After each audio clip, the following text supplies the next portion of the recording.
And that's in the workshop at my house. I did these working drawings on tracing paper.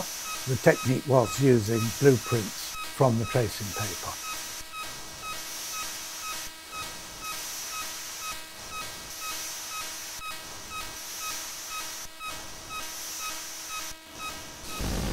this was a second-hand hacksaw that I bought, incredibly heavy and cumbersome to work.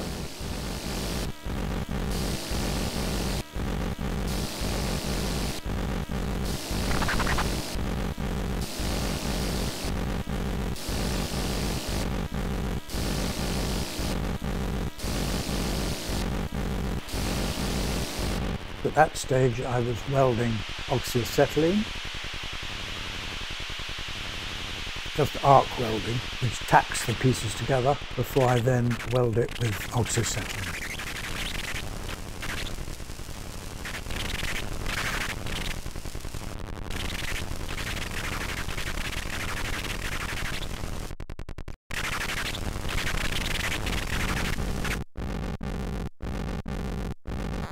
Basically, I was very hands-on in the early years, doing all my own welding, like that piece there. I love the whole process of welding, and I still do it occasionally, and I work on all the small works myself.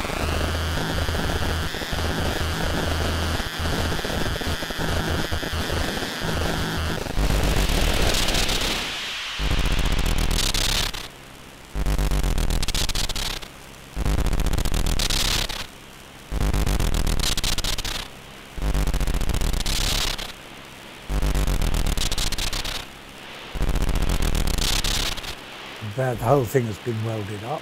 With oxyacetylene, you can have quite a large gap because it'll just fill up.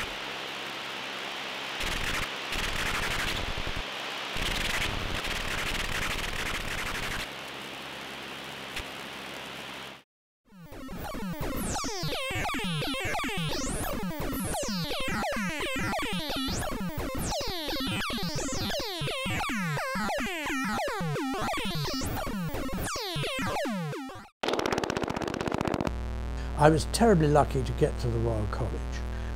I didn't have an affinity with a movement. I was very excited by my colleagues at the Royal College who were giving me a lot of ideas and inspiration.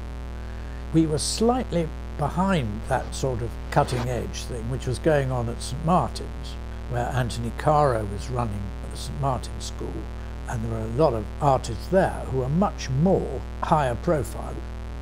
There was also the Stockwell Depot crowd. There were all the heavy metal brigade. They were all cutting girders and welding them together. Spin-offs from St Martin's. And I quite quickly recognised that a lot of them were basically clones of Tony Caro.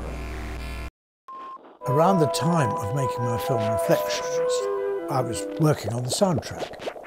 I got in touch with EMS, Electronic Music Studios, run by Peter Zinoviev, and Tristram Carey was working there. Well, Tristram Carey, in fact, happens to be a distant cousin of mine. I was making tape loops using my flute, playing the flute and having these on loops of different sizes, which were all hanging on coat hangers, hundreds of loops. And then Tristram helped me with the synthesized music. It was absolutely delightful to meet him. I really enjoyed working with him.